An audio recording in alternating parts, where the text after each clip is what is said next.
शांति। आज की मुरली का डेट है 14 अगस्त 2022।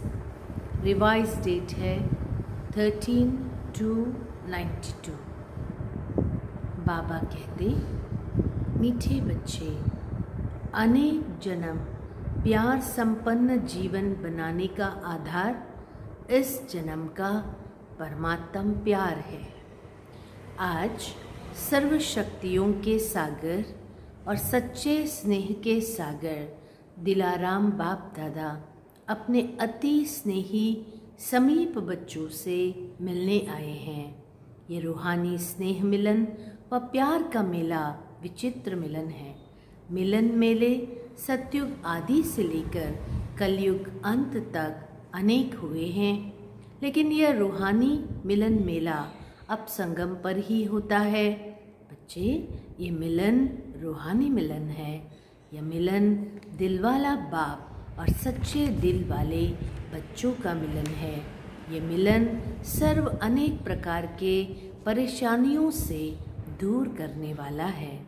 रूहानी शान की स्थिति का अनुभव कराने वाला है। यह मिलन सहज पुराने जीवन को परिवर्तन करने वाला है। बच्चे, यह मिलन सर्वश्रेष्ठ प्राप्तियों के अनुभूतियों से संपन्न बनाने वाला है।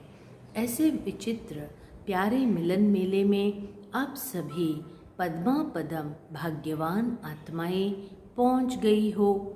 ये परमात्म मेला सर्व प्राप्तियों का मेला, सर्व संबंधों के अनुभव का मेला है, सर्व खजानों से संपन्न बनने का मेला है।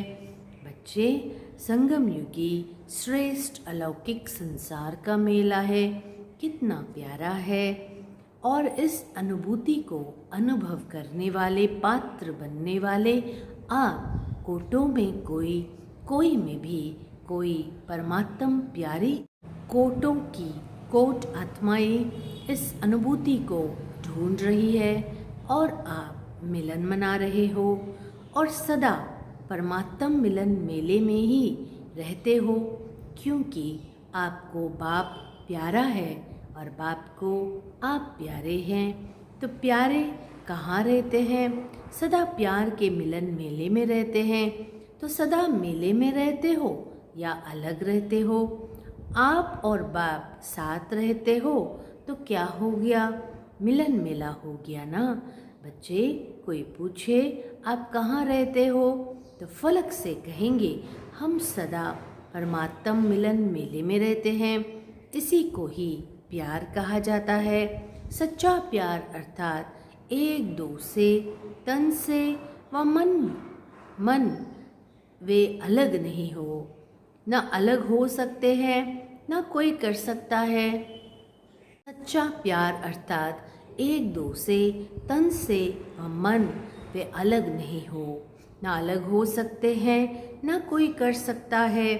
चाहे सारी दुनिया की सर्व करोड़ों आत्माएं, प्रकृति, माया, परिस्थितियाँ अलग करने वाले चाहे किसकी ताकत नहीं जो इस परमात्म मिलन से अलग कर सके।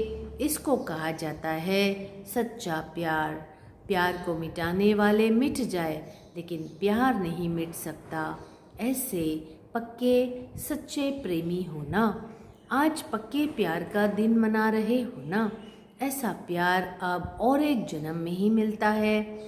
इस समय का परमात्म प्यार अनेक जन्म प्यार संपन्न जीवन के प्रारब्ध बना देता है, लेकिन प्राप्ति का समय अभी है, बीज डालने का समय अभी है। इस समय का कितना महत्व है। जो सच्चे दिल वाले के प्यारे हैं वे सदा लव में लीन रहने वाले लवलीन हैं। तो जो लव में लीन आत्माएं हैं, ऐसे लवलीन आत्माओं के आगे किसी के भी समीप आने की, सामना करने की हिम्मत नहीं है, क्योंकि आप लीन हो। किसी का आकर्षण आपको आकर्षित नहीं कर सकता। जैसे विज्ञान की शक्ति धरणी के आकर्षण से दूर ले जाती है, तो यह लवलीन स्थिति सर्व हद के आकर्षणों से बहुत दूर ले जाती है। अगर लीन नहीं है तो डगमग हो सकते हैं, लव है, लेकिन लव में लीन नहीं है। अभी किसी से भी पूछेंगे आपका बाप से लव है तो सभी हाँ कहेंगे ना, लेकिन सदा लव में लीन रहते हो तो क्या कहेंगे? इसमें हाँ नहीं कहा, सिर्फ लव है, इस तक नहीं रह जाना, लीन हो जाओ। बाबा कहते इसी श्रेष्ठ स्थिति को, लीन हो जाने को ही लोगों ने बहुत श्रेष्ठ माना है। अगर आप किसी को भी कहते हो हम तो जीवन मुक्त में आएंगे, तो वो समझते हैं ये तो चक्कर में आने वाले हैं और हम चक्कर से मुक्त हो करके लीन हो जाएंगे। क्योंकि लीन होना अर्थात बंधनों से मुक्त हो जाना, इसलिए वे लीन अवस्था को बहुत ऊंचा मानते हैं। समा गए, लीन हो गए बच्चे। लेकिन आप जानते हो कि वह जो लीन अवस्था कहते हैं, ड्रामानुसार प्राप्त किसको भी नहीं होती है। बाप समान बन सकते हैं, लेकिन बाप में समा नहीं जाते हैं। उन्हों की लीन अवस्था में कोई अनुभूति नहीं है, कोई प्राप्ति नहीं है बच्चे। और आप लीन भी है और अनुभूति और प्राप्तियां भी है। आप चैलेंज कर सकते हो कि जिस लीन अवस्था या समा जाने की स्थिति के लिए आप प्रयत्न कर रहे हो, लेकिन हम जीते जी समा जाना व लीन होना, उसकी अनुभूति अभी कर रहे हैं। जब लवलीन हो जाते हो, स्नेह में समा जाते हो, तो और कुछ याद रहता है? बाप और मैं समान स्नेह में समाये हुए, सिवाय बाप के और कुछ है नहीं, तो दो से मिलकर एक हो जाते हैं। समान बनना अर्थात समा जाना, एक हो जाना, तो ऐसे अनुभव है ना। कर्म योग की स्थिति में ऐसे लीन का अनुभव कर सकते हो? क्या समझते हो? कर्म भी करो, लीन भी रहो, हो सकता है। कर्म करने के लिए नीचे नहीं आना पड़ेगा, कर्म करते हुए भी लीन हो सकते हो। इतने होशियार हो गए हो ना। कर्म योगी बनने वाले को कर्म में भी साथ होने के कारण एक्स्ट्रा मदद मिल सकती है, क्योंकि एक से दो हो गए तो काम बट जाएगा ना।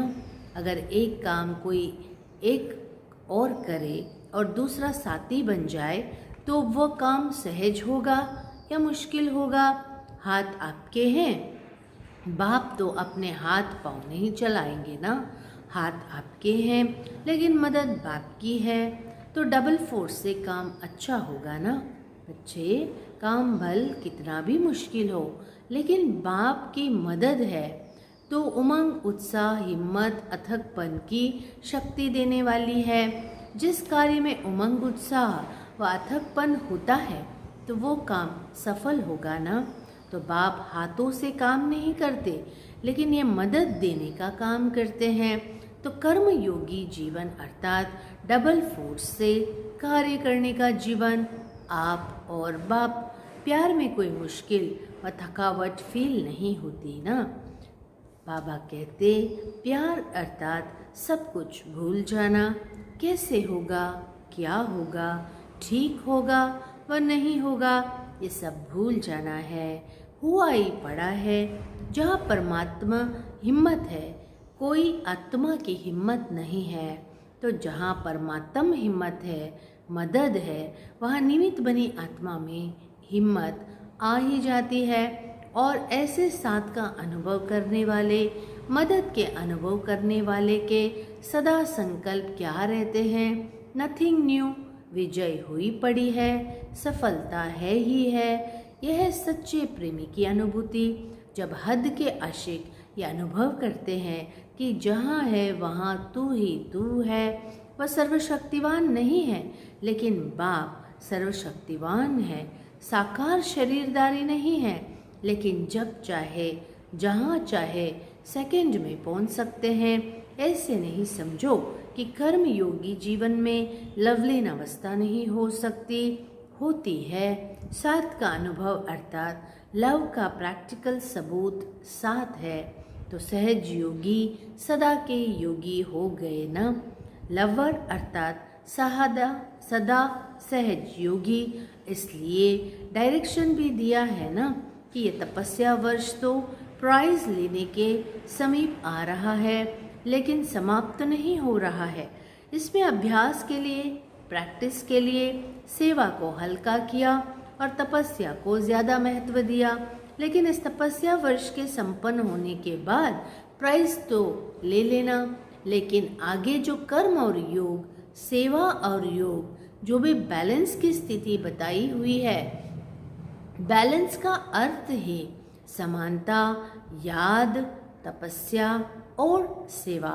यह समानता हो, शक्ति और स्नेह में समानता हो, प्यारे और न्यारेपन में समानता हो, कर्म करते हुए और कर्म से न्यारे हो, अलग बैठने में स्थिति की समानता हो। जो इस समानता के बैलेंस की कला में नंबर जीतेगा वो महान होगा। तो दोनों कर सकते हो कि नहीं, सर्विस शुरू करेंगे तो ऊपर से नीचे आ जाएंगे। ये वर्ष तो पक्के हो गए ना, अभी बैलेंस रख सकते हो या नहीं। सर्विस में किटकिट होती है, इसमें भी पास तो होना है ना। पहले सुनाया ना कि कर्म करते भी, कर्म योगी बनते भी लवलीन हो सकते हैं, फिर तो विजयी हो जाएंगे ना। अभी प्राइज उसको मिलेगा जो बैलेंस में विजयी होगा। आज विशेष निमंत्रण दिया है, आपका स्वर्ग ऐसा होगा। बाप दादा बच्चों के मनाने में ही अपना मनाना समझते हैं। आप स्वर्ग में मनाएंगे, बाप इस मनाने में ही मनाएंगे। खूब मनाना, नाचना, खूब झूलना, सदा खुशियाँ मनाना। पुरुषार्थ की प्रालब्ध अवश्य मिलेगी। यहाँ सहज पुरुषार्थी हो और वहाँ सहज प्रालब्धि हो, लेकिन हीरे से गोल्ड बन जाएंगे। अभी हीरे हो, पूरा संगम युग ही आपके लिए विशेष बाप और बच्चे व कंपेनियन बनने का प्रेम दिवस है। सिर्फ आज प्यार का दिन है या सदा प्यार का दिन है, यह भी बेहद ड्रामा के खेल में छोटे छोटे खेल है। तो इतना स्वर्ग सजाया है, उसकी मुबारक हो। यह सजावट बाप को सजावट नहीं दिखाई देती, लेकिन सबके दिल का प्यार दिखाई देता है। आपके सच्चे प्यार के आगे ये सजावट तो कुछ भी नहीं है। बाप दादा प्यार को देख रहे हैं। वैसे जिसको निमंत्रण देते हैं तो निमंत्रण में आने वाला बोलता नहीं है, निमंत्रण देने वाले बोलते हैं। बच्चों का इतना प्यार है जो बाप के सिवाय समझते हैं कुछ अंतर पड़ जाता है। इसलिए दिल का प्यार प्रत्यक्ष करने के लिए आज यह खेल रचा है।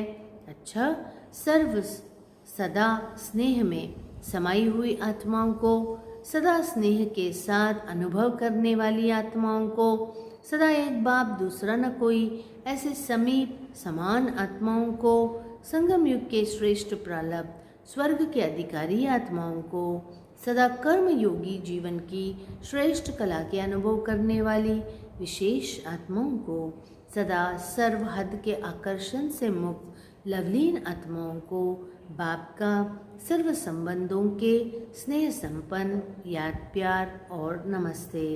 महारथी दादियों और मुख्य भाइयों से जो निमित्त है उनको सदा सहज याद रहती है।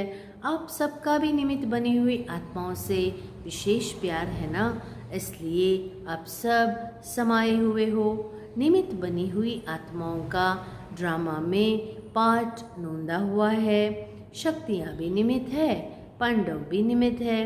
ड्रामा ने शक्तियों और पांडवों को साथ साथ निमित्त बनाया है, तो निमित्त बनने की विशेष गिफ्ट है।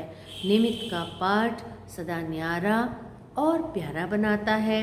अगर निमित्त भाव का अभ्यास स्वतः और सहज है तो सदा स्व की प्रगति और सर्व की प्रगति उनके हर कदम में समाई हुई है। उन आत्माओं का कदम धरनी पर नहीं लेकिन स्टेज पर है। चारों ओर की आत्माएं स्टेज को स्वतः ही देखती हैं। बेहद की विश्व की स्टेज है और सहज पुरुषार्थी की भी श्रेष्ठ स्टेज है। दोनों स्टेज ऊंची है। निमित्त बनी हुई आत्माओं को सदा यह स्मृति स्वरूप रहता है कि विश्व के आगे एक बाप समान का एग्जाम्पल है। ऐसे निमित्त बनी हुई आत्माओं को सदा यह स्मृति रहता है, स्थापना की आदि से अब तक निमित्त बने हैं और सदैव रहेंगे।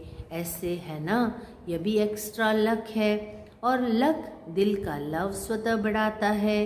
अच्छा है, निमित्त बनकर प्लान बना रहे हो, बाप दादा के पास तो पहुंचता है।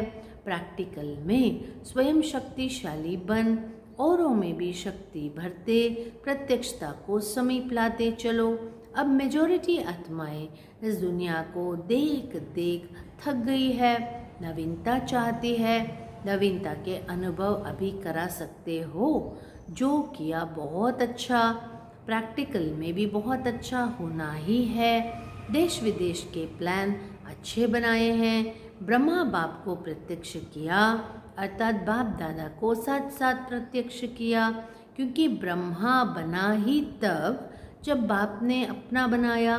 तो बाप में दादा, दादा में बाप समाया हुआ है। ऐसे ब्रह्मा को फॉलो करना अर्थात लवलीन आत्मा बनना, ऐसे है ना। अच्छा, पार्टियों से मुलाकात, सभी के दिल की बातें दिलाराम के पास बहुत तीव्र गति से पहुंच जाती है। आप लोग संकल्प करते हो और बाप दादा के पास पहुंच जाता है। बाप दादा भी सभी के अपने अपने विधि पूर्वक संकल्प, सेवा और स्थिति सबको देखते रहते हैं। पुरुषार्थी सभी हो, लगन भी सब में है, लेकिन वैरायटी ज़रूर है। लक्ष्य सबका श्रेष्ठ है और श्रेष्ठ लक्ष्य के कारण ही कदम आगे बढ़ रहे हैं। कोई तीव्र गति से बढ़ रहे हैं, कोई साधारण गति से बढ़ रहे हैं। प्रगति भी होती है, लेकिन नंबरवार का भी उमंग उत्साह सभी में है, लेकिन निरंतर और सहज उसमें अंतर पड़ जाता है। सबसे सहज और निरंतर याद का साधन है सदा बाप का साथ अनुभव हो। साथ की अनुभूति याद करने की मेहनत से छुड़ा देती है। जब साथ है तो याद तो रहेगी ना। और साथ सिर्फ ऐसा नहीं है साथ में कोई बैठा है, लेकिन साथी अर्थात मददगार है। साथ वाला अपने काम में बिजी होने से भूल भी सकता है, लेकिन साथी नहीं भूलता। तो हर कर्म में बाप का साथ साथी रूप में है। साथ देने वाला कभी नहीं भूलता है। साथ है, साथी है, और ऐसा साथी है जो कर्म को सहज कर्म कराने वाला है। वह कैसे भूल सकता है? साधारण रीति से भी अगर कोई भी कार्य में कोई सहयोग देता है तो उसके लिए बार बार दिल में शुक्रिया गाया जाता है। और बाप तो सदा साथी बन मुश्किल को सहज करने वाला है। ऐसा साथी कैसे भूल सकता है? अच्छा, वरदान, स्मृति के महत्व को जान, अपनी श्रेष्ठ स्थिति बनाने वाले अविनाशी तिलकधारी भव। भक्ति मार्ग में तिलक का बहुत महत्व है। जब राज्य देते हैं तो तिलक लगाते हैं। सुहाग और भाग्य की निशानी भी तिलक है। ज्ञान मार्ग में फिर स्मृति के तिलक का बहुत महत्व है। जैसी स्मृति वैसी स्थिति होती है। अगर स्मृति श्रेष्ठ है तो स्थिति भी श्रेष्ठ होगी। इसलिए बाप दादा ने बच्चों को 3 स्मृतियों का तिलक दिया है। स्व की स्मृति, बाप की स्मृति और श्रेष्ठ कर्म के लिए ड्रामा की स्मृति। अमृत वेले इन तीनों स्मृतियों का तिलक लगाने वाले अविनाशी तिलकदारी बच्चों की स्थिति सदा श्रेष्ठ रहती है। स्लोगन, सदा अच्छा अच्छा सोचते रहो तो सब अच्छा हो जाएगा। ओम शांति। ओम शांति। शरीर का नाम गीता बहन है। मधुबन में 30 साल से समर्पित रूप से सेवा देते हैं। खास मोनिका बहन के निमंत्रण पर छोटे उदयपुर आई हूँ अभी रक्षाबंधन के उपलक्ष्य में, और अमृत महोत्सव जो चल रहा है उस उपलक्ष्य में हम आए हैं सेवाएं करने चारों तरफ, और इस बहाने हम सब मिल रहे हैं। आज मुरली सुनाने का मौका मोनिका दीदी ने दिया, इसलिए आप सब से ऑनलाइन मिलकर बहुत खुशी हो रही है। ओम शांति।